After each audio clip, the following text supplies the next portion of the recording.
essentiellement reparler de la qualité. Comment mieux cerner la qualité perçue par le consommateur, perçue et attendue et perçue par le consommateur. On en parlera donc 4 thèmes. Les attentes sociétales, on a vu la dame qui parlait d'éthique. L'innovation, on a vu que la belle-fille, elle préférait les merguez ou le carpaccio. Le savoir-faire, on va commencer par la qualité en tant que telle. Et j'appelle tout de suite Jean-François Hoquette, directeur de recherche à l'INRA. Jean-François.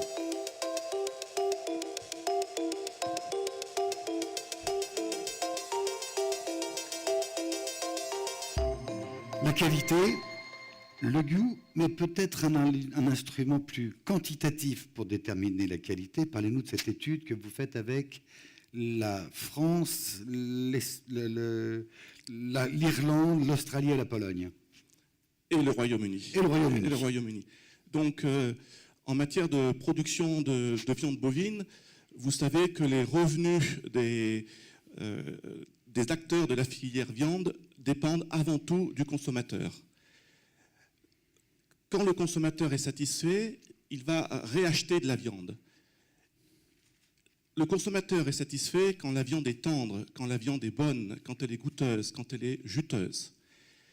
Et le consommateur, comme vous savez, il mange de la viande préparée qu'il trouve dans son assiette et il ne mange pas de carcasse. Or, en Europe, les carcasses sont classées selon la grille Europe que vous connaissez avec 2 critères, engraissement et conformation. La question qu'on s'est posée... Mes critères à moi, consommateur, c'est ce qu'il y a dans mon assiette. Or, les seuls jugements de qualité, c'est aucun rapport. Moi, je ne mange pas de carcasse, c'est dans la carcasse. Ce qui est important pour le consommateur, c'est le plaisir qu'il a à consommer cette viande. Oui. Et ce plaisir s'exprime à travers la tendreté, à travers le goût, à travers la jutosité et plus généralement l'appréciation globale.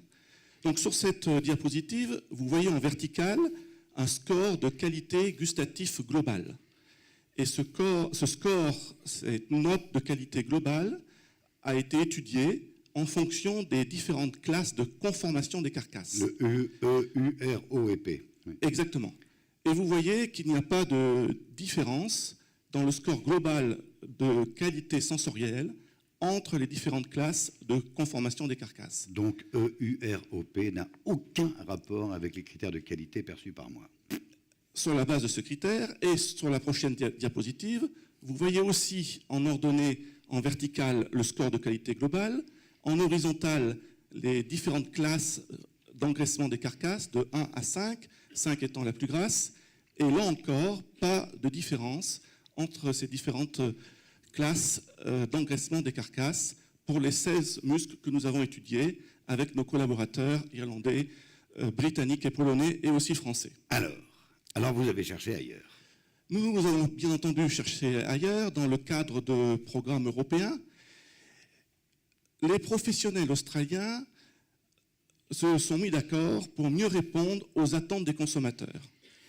Et comme on le voit sur la prochaine diapositive, ils ont interrogé les scientifiques et ensemble, ils ont défini, ils ont identifié statistiquement des critères qui déterminent, qui contribuent à la qualité gustative. Il y a beaucoup plus que l'engraissement. Alors, il y a des critères d'amont, bien entendu, par exemple la vitesse de croissance, l'âge ou le sexe des animaux. Il y a des critères d'abattage, comme par exemple la méthode de suspension des carcasses dans l'abattoir. Il y a des critères de caractérisation des carcasses, la couleur de la viande, le persillé de la viande, le pH, la couleur, etc. Il y a des critères d'aval, comme par exemple la durée de maturation, et aussi la préparation culinaire, la méthode de cuisson. On mélange tout ça et là on a une vraie note de qualité. Exactement. L'originalité, c'est d'avoir développé un modèle mathématique compliqué, bien entendu. Oui, attends, est-ce qu'on peut remettre le tableau? Parce voilà, bien sûr. Il y a des résultats intéressants quand même. Voilà. Hein.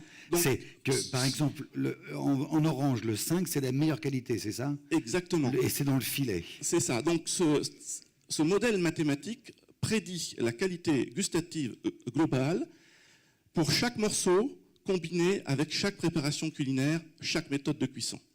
Et sur ce graphique, sur ce tableau, vous avez 3 classes de qualité, 3 qualités moyennes, 4 bonnes qualités et 5 excellentes qualités. Et si, bien entendu, vous faites varier les critères sur la gauche de la diapositive, vous pouvez passer de 3 à 4, voire de 4 à 5 pour certains morceaux. Donc, Ça, c'est un système australien accepté par tout le monde en Australie. alors, comme on va le voir sur la prochaine planche, ce système a été étudié d'abord dans différents pays après l'Australie, bien entendu. Il a été étudié, par exemple, en Afrique du Sud, aux États-Unis, en Corée du Sud, au Japon, même en Chine. Il a été étudié en Europe, en Pologne, en Irlande, en France, etc. Et cette étude de l'Institut de l'élevage montre qu'il y a, bien entendu, une hiérarchie visible des morceaux que l'on connaît. Par exemple, la plupart des filets sont de bonne qualité ou de qualité supérieure. Le gîte noix de qualité non satisfaisante ou de qualité courante. Donc il y a une hiérarchie des morceaux qui correspond bien entendu à la nouvelle dénomination des morceaux que l'on trouve en France. Mais cette méthodologie va plus loin parce qu'elle permet de détecter pour un muscle donné, pour un morceau donné, la variabilité à intra-morceau en fonction des conditions d'élevage et en fonction des conditions d'abattage. Donc pour répondre à votre question, cette méthodologie a été adoptée progressivement par un nombre de plus en plus important de professionnels australiens. Je rappelle que c'est un système volontaire. Oui. Et comme on le voit sur la prochaine diapositive, depuis les années 2000, le nombre d'adhérents à ce système, encore une fois c'est un système volontaire, le nombre d'adhérents augmente. Et ce système qui s'appelle MSA, pour Meat Standard Australia, regroupe aujourd'hui plus de 42 000 producteurs, plus de 42 abatteurs et 3 600 distributeurs. Et ce système, ce n'est pas un nouveau signe de qualité, ce n'est pas une nouvelle marque. C'est une méthodologie qui aide les marques, qui aide les signes officiels de qualité. Qui est reconnu par tous, accepté par tous, en amont et en aval. Exactement, parce que c'est une démarche collective, une démarche professionnelle collective qui n'exclut aucun partenaire de l'amont à l'aval. Mais on arrive quand même à la carcasse. On revient à des différents morceaux de viande, des différents... Alors effectivement, un point nouveau, il faut aller plus loin. Comme on le voit sur la prochaine diapositive, les chercheurs australiens ont essayé de calculer un potentiel de valeur gustative au niveau de la carcasse. Comment ils ont fait? Ils ont pris les notes de prédiction de qualité gustative de chaque morceau, ils les ont additionnées en pondérant par le poids de chaque morceau, le poids relatif de chaque morceau dans la carcasse. Et sur cet exemple stylisé, on voit que l'indice de qualité globale sur une échelle de 100 est dans cet exemple 57,62. Et c'est cet indice de qualité qui détermine la valeur économique de la carcasse en Australie. Ça veut dire quoi? Ça veut dire que les producteurs, les éleveurs, tous les acteurs de la filière sont incités à modifier leurs techniques, leurs pratiques d'élevage, d'abattage ou autres, pour améliorer ce potentiel de qualité carcasse. Est-ce qu'ils le font et est-ce que ça paye? Et ça paye, bien sûr que ça paye. Comme on le voit sur la prochaine planche, la petite courbe en vert montre finalement les variations de cet index global au cours du temps depuis les années 2010. Ils ont amélioré la qualité de leur mille standards australiens. Exactement. Donc la qualité gustative moyenne des carcasses a connu des hauts et des bas, mais globalement elle a augmenté. Et en rouge? Et en parallèle, bien sûr, la courbe rouge montre la plus-value générée au niveau des carcasses, qui est aujourd'hui en moyenne de 24 centimes de dollars australiens, 15 centimes d'euros, par kilo de carcasse.